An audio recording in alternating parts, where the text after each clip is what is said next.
Queridos amigos, sejam bem-vindos ao canal Videira Espírita. Meu nome é Cristina Brito e este é o programa Projeto 15 Minutos, o Livro dos Espíritos. E aqui diariamente estudamos a primeira obra codificada por Allan Kardec da doutrina espírita, que é o Livro dos Espíritos. Estamos atualmente no livro terceiro desta obra, que trata das leis morais. É composto de 12 capítulos e nós estamos no capítulo 12, que fala da perfeição moral.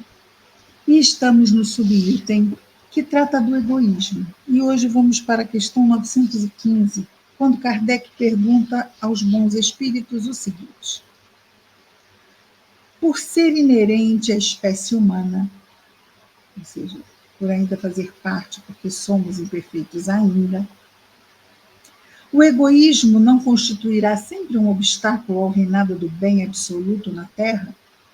Mas aí, reinado absoluto do bem na Terra, então, nos prova expiações, não é bem o lugar do reinado absoluto, mas é o lugar onde começamos a fazer esse trabalho, para que um dia cheguemos nesse reinado absoluto. E os espíritos superiores respondem: é certo que o egoísmo é o vosso maior mal, porque ele se prende à inferioridade dos espíritos encarnados na Terra, né? E não à humanidade em si mesma. Ora, depurando-se por encarnações sucessivas, os espíritos perdem o egoísmo, assim como perdem as outras impurezas. Não haverá na Terra nenhum homem isento de egoísmo e praticante da caridade? Há muito mais homens assim do que pensais. Homens são espíritos encarnados, não é? Mas poucos conheceis, porque virtude não busca ostentação. Se há um, por que não haverá 10? Se há 10, por que não haverá 1000? E assim por diante. Então, porque o bem não ostenta, ele vai acontecer de forma oculta, não saiba a vossa mão esquerda o que dá a vossa mão direita, há muito mais bem na Terra do que a gente pode supor, não é? Questão 916. Longe de diminuir, diz Kardec, o egoísmo cresce com a civilização, que parece excitar o egoísmo e entretê-lo. Ou seja, isso é que é legal, olha que bom, estou aqui me aproveitando isso e aquilo, eu, e os meus interesses, e os meus interesses, e os meus interesses. Como poderá alguém tão interessado em viver o egoísmo destruir o egoísmo? Como poderá a causa destruir o efeito? A causa somos nós. O egoísmo não está em nós. Como nós poderemos destruir o egoísmo e, por conseguinte, os seus efeitos na nossa vida? E os espíritos superiores respondem: quanto maior é o mal, mais hediondo se torna. Era preciso que o egoísmo produzisse muito mal, para que se tornasse compreensível a necessidade de acabar com ele. Faz sentido, não é? Quando os homens se houverem despojado do egoísmo, abandonado já, não é? Jogá-lo fora, que os domina, viverão como irmãos, sem se fazerem mal algum, auxiliando-se reciprocamente pelo sentimento mútuo de solidariedade. Então, o forte será o amparo e não o opressor do fraco. E não mais serão vistos homens a quem falte o necessário, porque todos praticarão a lei de justiça. Esse é o reinado do bem que os espíritos estão encarregados de preparar. Preparar para nós as condições para que nós exercitemos e conquistemos progressos, evoluamos. Efetivamente, nos despojando desse egoísmo pouco a pouco. Agora vamos para a questão 917. Vamos tentar, pelo menos, ver a resposta, que é do espírito Fenelon, E depois, então, deixamos para amanhã o comentário de Allan Kardec. É uma questão muito grande, porque tem a resposta do Espírito e o comentário de Kardec, que é maior que a resposta do Espírito. Então, vejamos lá. A pergunta 917 é a seguinte: qual o meio de destruir-se o egoísmo? Resposta: de todas as imperfeições humanas, a mais difícil de extirpar, de dar-se fim, é o egoísmo, porque resulta da influência da matéria. E a influência onde? Nos nossos sentidos físicos, que também sentem esse prazer que a matéria é capaz de proporcionar. Influência que o homem, o espírito encarnado, ainda muito próximo da sua origem, ou seja, quanto mais próximo da origem, mais imperfeitos somos, não é? Por quê? Porque fomos criados por Deus simples e ignorantes, ainda tomados por necessidades instintivas. Antes de fazermos escolhas moralizadas, vamos fazer escolhas interesseiras. Interesseiras no sentido de atender essas nossas necessidades instintivas. Eu quero, eu desejo, se eu desejo, eu vou lá, eu tomo, eu domino. Então, nós ainda estamos muito próximos da nossa origem. Então, depois de um mundo primitivo, vem o mundo de provas e expiações. Então, nós somos a segunda casa que podemos frequentar como espíritos. Embora o mundo de provas e expiações seja de longuíssimo curso. Vivemos na época das cruzadas, já éramos um mundo de provas e expiações, não havia computador, luz elétrica, não havia nenhum tipo de conforto que hoje temos. E é o mesmo mundo de provas e expiações.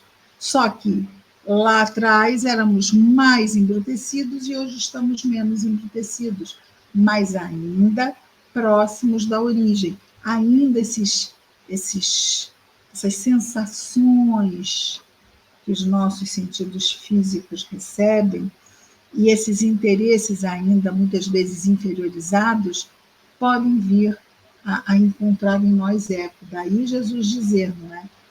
Vigiai e orai para não cairdes em tentação, né? Para não cairmos em respostas inferiorizadas. Os Espíritos continuam a nos esclarecer sobre qual o meio de destruir o egoísmo, dizendo-nos assim: a influência que o homem, ainda muito próximo da sua origem, não pôde libertar-se, já que tudo concorre para mantê-la, porque ainda estamos muito materializados, embora já estejamos melhor do que estávamos há 2000 anos, sem dúvida alguma. Tudo concorre para mantê-la. Suas leis, sua organização social, sua educação. Então, a estrutura da nossa civilização ainda concorre muito para a manutenção do egoísmo. Por quê?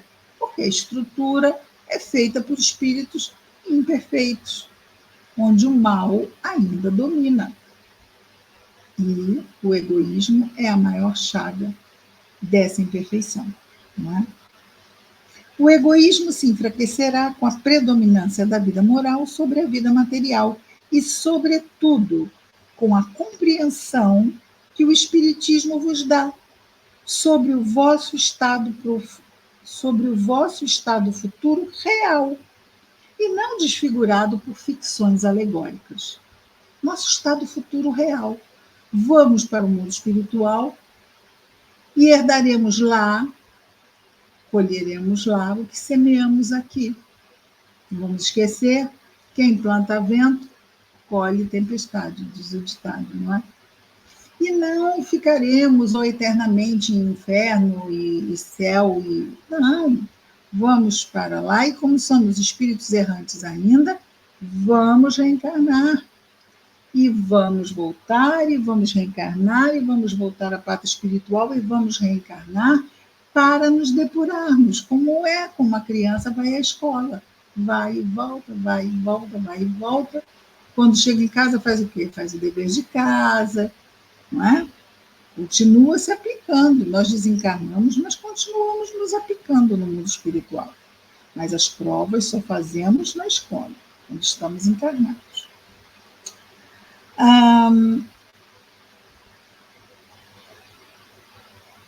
O egoísmo se enfraquecerá e, sobretudo, quando a compreensão que o Espiritismo vos dá sobre o vosso estado futuro real e não desfigurado por ficções alegóricas.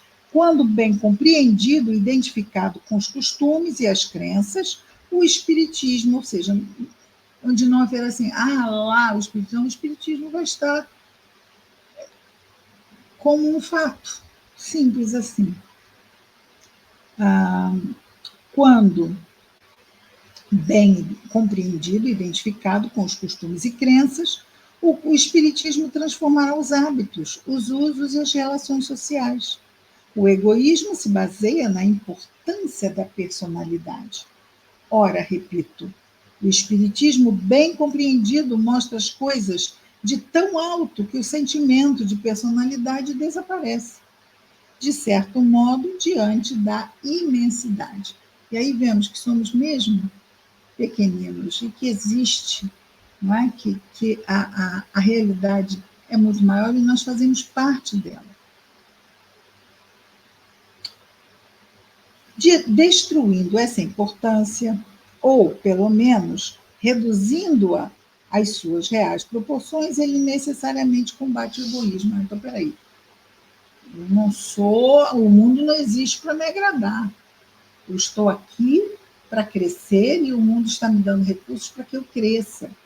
E aí vamos ver que deixamos de ser crianças espirituais e passamos a ser seres espirituais amadurecidos quando chegamos nesse ponto, prontos para abrir mão do egoísmo em nós. Isso vai acontecer num processo natural. E ele continua Fenelon a nos responder, dizendo assim: o choque que o homem experimenta do egoísmo dos outros é o que muitas vezes o torna egoísta, porque sente a necessidade de colocar-se na defensiva. Então, para se defender do egoísmo alheio, ele se torna egoísta, como ação de defesa. Vendo que os outros pensam em si mesmos e não nele, é levado a ocupar-se consigo, mais do que com os outros. Então, vejamos, essa atitude de defesa é entendida, é entendível até, mas é muito própria da pessoa ou do espírito ainda maturo. Né? Imaturo. Que o princípio da caridade e da fraternidade seja a base das instituições sociais, das relações legais no sentido de justiça, não é? De povo a povo e de homem a homem. E este pensará menos em si, quando vir que os outros pensaram nele. Então, isto muda, não é? Quando alguém cuida de nós, nos dá atenção, nós saímos disso assim, mas então é possível. E porque isto é um anseio do espírito imortal, que é filho de Deus, centelha divina, isto estimula que a pessoa também comece a fazer escolhas mais enobrecidas. Sofrerá assim a influência moralizadora do exemplo e do contato.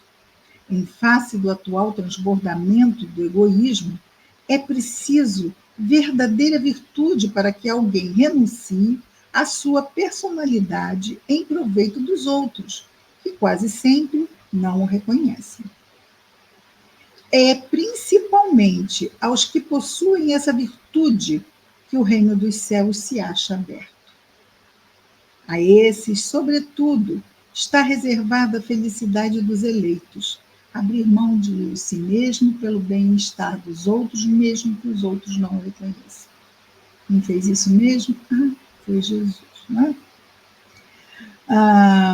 A esses, sobretudo, está reservada a felicidade dos eleitos, pois em verdade vos digo que no dia da justiça todo aquele que só houver pensado em si mesmo será posto de lado e sofrerá pelo abandono a que será relegado. Sofrerá o abandono, que virá como consequência também do abandono que ele promoveu, não é? O espírito promoveu quando encarnado. E quem escreve isto é Fenelon. Amanhã, então, veremos o comentário de Kardec para a questão 917.